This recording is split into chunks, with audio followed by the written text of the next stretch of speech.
اس video میں ہم سورۃ الحجرات کی آیت نمبر 7 کے لفظ نمبر 31 کو سمجھیں گے۔ العصیان، اس کلمے کو اگر توڑا جائے تو یہ اور عصیان پر مشتمل ہے۔ خاص کرنے کی علامت ہے، ایک علامت ہے، اس لیے اسے سرخ رنگ سے ظاہر کیا گیا ہے۔ عصیان کا مطلب ہے گناہ۔ عصیان کے ساتھ کے اضافے نے اس کو خاص کر دیا ہے، لہٰذا العصیان کا مطلب بنا حقیقی گناہ، یعنی ایسا گناہ جو اللہ کے نزدیک گناہ ہو۔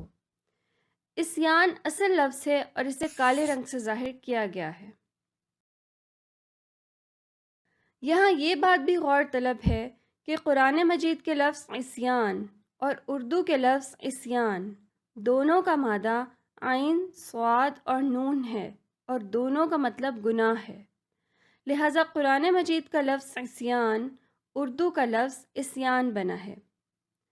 اردو میں اس کا ایک استعمال عاصی یعنی گناہ گار بھی ہے۔ اب اس آیت کے مرکب وَكَرَّهَ إِلَيْكُمُ الْكُفْرَ وَالْفُسُوقَ وَالْعِصْيَانَ کا بامحاورہ ترجمہ کرتے ہیں۔ وا کا مطلب ہے اور، کرہا کا مطلب ہے بہت زیادہ قابل نفرت بنا دیا ہے، الیکم تمہارے لیے۔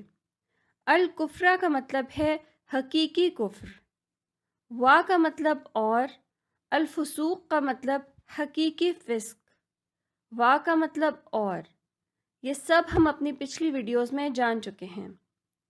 العصیان کا مطلب ابھی سیکھا ہے، یعنی حقیقی گناہ، لہٰذا وَكَرَّهَ إِلَيْكُمُ الْكُفْرَ وَالْفُسُوقَ وَالْعِصْيَانَ کا بامحاورہ ترجمہ ہوگا اور کفر، فسق اور گناہ کو تمہارے لیے قابل نفرت بنا دیا ہے۔